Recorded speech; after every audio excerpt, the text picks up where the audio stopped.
मेरा नाम गौतम है और ब्रीथ मास्टर के सीक्रेट्स लोगों के साथ मैं शेयर करता हूँ। आज संडे है और संडे के दिन हम लोग मैंने और मेरे ब्रदर ने आज 14 किलोमीटर का रन किया है और एक जगह है वहाँ पे हम लोग आए हैं। ये मेरा ब्रदर है। हम लोग हमेशा हेलो फ्रेंड्स साथ में रन करते हैं। आज 14 किलोमीटर हुआ है। आज संडे है और संडे के दिन रनिंग करने में बहुत मज़ा है दोस्तों।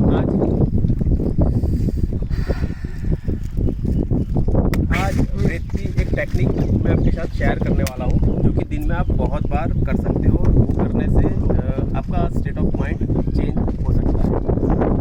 दोस्तों मैं आपको बताऊँगा, बहुत सिंपल है और बहुत अच्छी है, आप कर सकते हैं।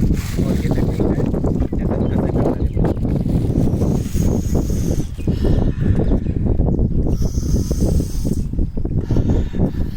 ऐसा आप दिन में चाहे बहुत बार कर सकते हो। और दोस्तों ब्रीथ मास्टरी के अंदर एक चीज़ सबसे अहम है और वो है जब भी आप इनहेल करते हो तो बिग इनहेल करो और जब भी आप एक्सहेल करते हो तो बॉडी के हर एक मसल का टेंशन आप एक्सहेल करो। आपके बॉडी के अंदर जितना भी टेंशन है ना उसको एक्सहेल करना। रिलैक्सेशन ब्रीथ मास्टरी के अंदर सबसे ज़्यादा इम्पोर्टेंट